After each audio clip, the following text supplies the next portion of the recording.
भगवते वासुदेवाय। नारायणं नमस्कृत्यं नरं चैव नरोत्तमं देवीं सरस्वतीं व्यासं ततो जयमुदीरये। नष्टप्रायेषु अभद्रेषु नित्यं भागवत सेवया भगवते उत्तमं श्लोके भक्तिर्भवति नैष्ठिकी। कृष्णाय वासुदेवाय देवकी नन्दनाय च नन्दगोपकुमाराय श्रीगोविन्दाय नमो नमः। मूकं करोति वाचालं पङ्गुं लङ्घयते गिरिं यत्कृपां तम् अहं वन्दे श्रीगुरो दीनतारिणं। श्रीपरमानन्दमाधवं श्रीकृष्णचैतन्यैश्वरं गुरुवे गौरचन्द्राय राधिकाय तदालये कृष्णाय कृष्णभक्ताय तद्भक्ताय नमो नमः।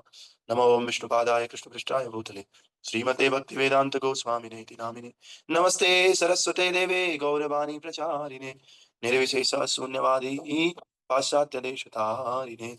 जय श्री कृष्ण चैतन्य प्रभु नित्यानंद श्री अद्वैत गदाधर शिवासादि गौर भक्त वृंद।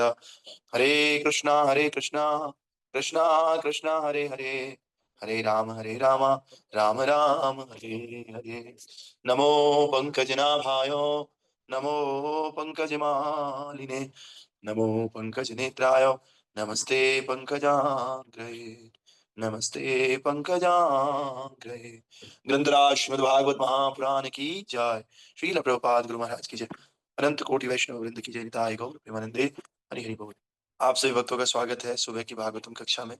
तो हम श्रीमद् भागवत महापुराण का दूसरा स्कंध तीसरा अध्याय और श्लोक संख्या 18 पढ़ेंगे, जो कि इस प्रकार से है 2.3.18। तरवः किं न जीवन्ति भस्ना किं न सन्तु यत् न खादन्ति न मेहन्ति किं ग्रामे पशवो परे।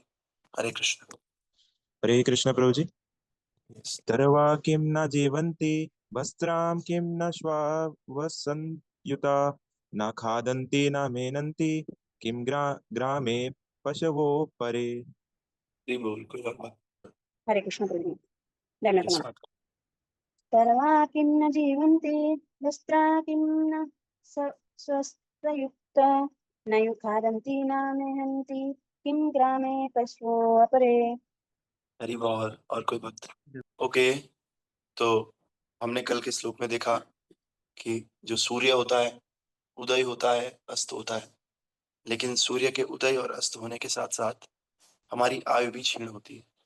लेकिन जो लोग भगवान की कथाओं को चर्चा करते हैं या चर्चा करने में अपना समय बिताते हैं, उनकी आयु कभी क्षीण नहीं होती है। कैसे इसको समझा था? क्योंकि जो आयु क्षीण हो रही है ना, उसके बदले वो लोग अपना दूसरा अकाउंट भरते हैं, जो अकाउंट परमानेंट है। लेकिन बाकी लोग क्या करते हैं, उस आयु के अंदर खाना पीना सोना पैसा कमाना ये करते हैं, जो कि खत्म हो जाता है। तो इसलिए जो भक्त लोग हैं वास्तव में उनकी आयु क्षीण नहीं होती, बाकी सबकी आयु क्षीण होती सूर्य के उदय होने और उदय होने के बाद। और फिर दान के बारे में भी कल बात आई थी कि कई तरह का दान होता है। अगर हम किसी अब्राह्मण को देते हैं उसका दूसरा फल है, किसी अच्छे ब्राह्मण को देते हैं तो उसका और अच्छा फल है, और किसी योग्य ब्राह्मण को देते हैं उसका कई गुना होकर के वापस आता है। और अगर हम यही दान किसी वैष्णव को देते हैं, किसी ऐसे व्यक्ति को देते हैं जो भगवान की कथाओं को समझता है सुनता है, तो वो असंख्य गुना होकर के वो दान लौटता है। दान की महत्ता के बारे में बताया भगवान ने, प्रभुपाद जी ने।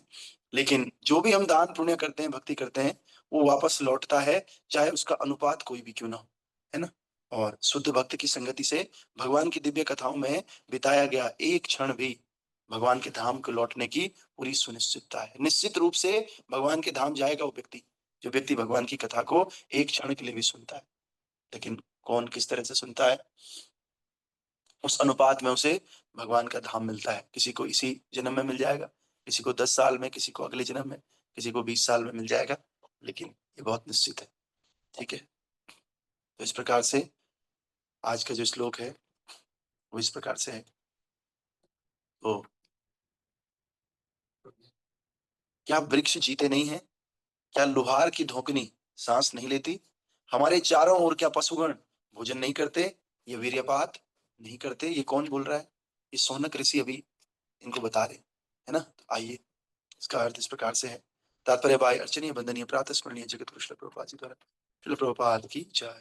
तो प्रभुपाद बता रहे हैं आधुनिक युग का भौतिकवादी व्यक्ति तर्क करेगा कि जीवन या इसका कोई भी अंश अध्यात्म विद्या या धर्म शास्त्र विषय जिज्ञासा के लिए नहीं है। जीवन तो ज्यादा से ज्यादा समय तक खाने के लिए, पीने के लिए, संभोग करने के लिए, मौज मस्ती करने के लिए और आनंद प्राप्ति करने के लिए। आधुनिक व्यक्ति भौतिक विज्ञान की उन्नति द्वारा सदा सदा के लिए जीवित रहना चाहता है। अधिकतम अवधि तथा जीवन को लंबा बनाने के लिए अनेक मूर्खतापूर्ण सिद्धांत है। किंतु श्रीमद् भागवतम आगाह करता है कि ये जीवन केवल आर्थिक विकास या खाने पीने, मौज उड़ाने के लिए, भोगवादी दर्शन के लिए या फिर भौतिक विज्ञान के विकास हेतु नहीं मिला। जीवन तो एकमात्र तपस्या के लिए, शुद्धि के लिए मिला है, जिससे मनुष्य इस जीवन के अंत होने पर शाश्वत जीवन में प्रवेश कर सके। तो प्रभुपाद जी पहले ही बता रहे हैं, आपको बहुत सारे लोग मिलेंगे, ज्यादातर लोग मिलेंगे जो बोलेंगे कि भैया जीवन का उद्देश्य धर्म वर्म के लिए नहीं है, ये तो लंबा खाने, लंबा पीने, लंबे समय तक संभोग करने, मौज मस्ती और आनंद प्राप्त करने के लिए जीवन मिला है। लेकिन वास्तविकता तो ये है कि जीवन तो तपस्या के लिए मिला है, शुद्धि के लिए मिला है। इसीलिए ये जो है ऊपर कह रहे हैं कि भाई कुत्ते, बिल्ली, जानवर क्या ये संभोग नहीं करते हैं? क्या ये खाते नहीं है? क्या ये सांस नहीं लेते हैं? क्या ये जीते नहीं है? ये भी जीते हैं। फिर भैया इनमें हम में कोई अंतर तो होना चाहिए। तो भौतिकवादी इस जीवन को अधिक से अधिक लंबा बनाना चाहते हैं, क्योंकि उन्हें अगले जीवन की कोई जानकारी है ही नहीं।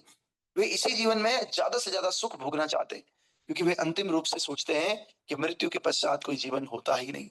जीव की शाश्वतता तथा भौतिक जगत में आवरण के परिवर्तन के विषय में अज्ञानता ने आधुनिक मानव समाज की संरचना में उत्पात मचा रखा है। फलस्वरूप अनेक समस्याएं आ गई हैं, जिन्हें तथाकथित आधुनिक मनुष्य की विविध योजनाओं ने द्विगुणित कर दिया है। समाज की समस्याओं को हल करने की योजनाओं ने इन कठिनाइयों को और भी भड़का दिया। मतलब हम ये सोच रहे हैं कि ये ठीक हो जाएगा, लेकिन वो ठीक होने के बजाय और ज्यादा खराब हो रहा है। जैसे किसी ने सोचा आग लग गई है हमारे कहीं आसपास में, वो सोच रहा है घी है ना, घी, वो सोच रहा है ये घी से ठीक हो जाएगा, घी पानी की तरह दिख रहा है, लिक्विड है। उसने उसमें घी डाल दिया, घी डाल दिया, उस घी ने और ज्यादा आग पकड़ दी। हम सोच रहे थे इससे ठीक हो जाएगा, लेकिन इससे और ज्यादा संसार जलने लग गया। इसीलिए हम सबको क्या करना है, हमें जो ये उत्पात, आधुनिक जो मानव समाज की संरचना में उत्पात मचा है, इसको समझना है।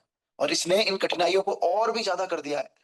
तो यदि ये मान भी लिया जाए कि मनुष्य की आयु बढ़कर 100 साल से ऊपर हो जाए, तो ये जरूरी नहीं है कि मानव सभ्यता का विकास होगा।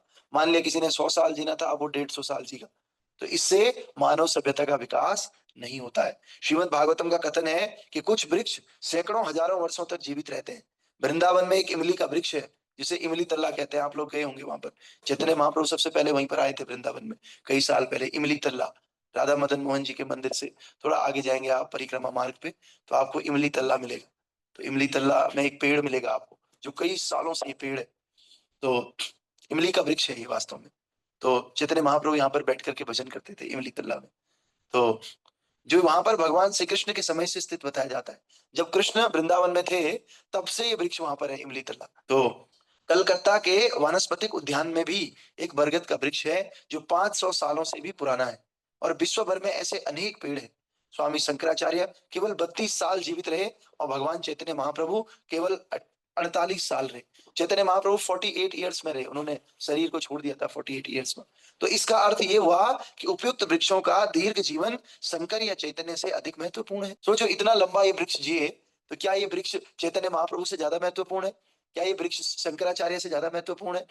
चैतन्य महाप्रभु तो थोड़ा जिए। आपने देखा होगा जो बड़े बड़े महापुरुष होते हैं वो कम जीते हैं, कम जी करके समाज में ऐसा क्रांति लेकर के आते हैं। लेकिन ये वृक्ष ज्यादा ज्यादा समय जी करके भी क्या करते हैं, ये ज्यादा लंबे होकर के क्या करते हैं, बड़ा हुआ तो क्या हुआ, जैसे पेड़ खजूर, पक्षी को छाया नहीं, फल लगे अति दूर। अरे भैया ना तो छाया दे सकता है हमें, कोई बोले भैया मुझे भूख लगी हुई है, मुझे अभी फल खाना है, तो इतने दूर लगते हैं, आदमी जा भी नहीं सकता उतनी दूर। ना तो फल का टेस्ट ले सकता है और नहीं उससे छाया मिलती है। तो खाली बड़ा होने से कोई फायदा नहीं होता।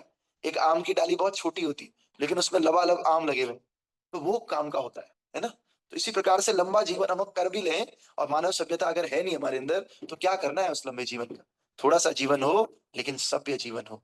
और बिना आध्यात्मिक महत्व के दीर्घ जीवन अधिक महत्वपूर्ण नहीं होता है। आध्यात्मिक वैल्यूज अगर हमारे अंदर नहीं है, तो इस लंबे जीवन का कोई फायदा नहीं है।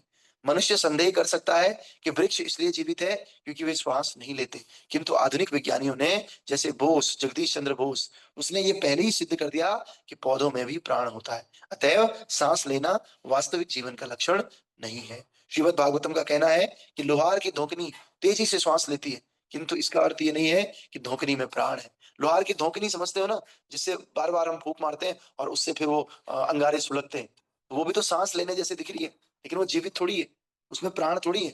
भौतिकवादी तर्क करेगा कि पौधे का प्राण तथा मनुष्य का प्राण एक जैसा नहीं है, क्योंकि पौधा न तो नाना प्रकार के पकवान खा सकता है और न संभोग का सुख उठा सकता है। इसके उत्तर में भागवतम ये प्रश्न पूछती है, क्या एक ही गांव में मनुष्यों के साथ रहने वाले कुकर सुकर खाते नहीं है, ये विषयी जीवन नहीं बिताते? श्रीमद् भागवतम में अन्य पशुओं का जो भी विशेष उल्लेख हुआ, उसका अर्थ यह है कि जो पुरुष केवल खाने, श्वास लेने तथा संभोग करने के पाश्विक जीवन को उत्तम बनाने में संलग्न है, वे मनुष्य के रूप में पशु होते हैं। समझ रहे?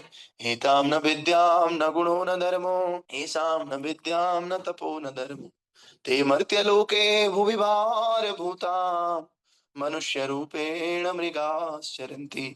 जिसके अंदर तप नहीं है, ज्ञान नहीं है, बल नहीं है, विद्या नहीं है, संस्कार नहीं है, ते मर्त्य लोके भुवि भार भूता, इस मर्त्य लोक में वो केवल भार के समान है, पृथ्वी में केवल भार के समान है। मनुष्य रूपेण मृगाश्चरन्ति, वो मनुष्य के रूप में तो आपको दिख रहा है, लेकिन वास्तव में वो एक मृग है जो घास को चरता रहता है, वो दो पैरों वाला जानवर है। तो इस प्रकार से प्रभुपाद जी ने बता दिया, जो भी केवल खाने पीने, श्वास लेने और संभोग करने के जीवन को और अच्छा बनाने के लिए लगा हुआ है, कैसे मैं और अच्छे से खाऊंगा, कैसे और अच्छे से रहूंगा, तो समझ लो वो केवल मनुष्य के रूप में पशु विचरण कर रहा है।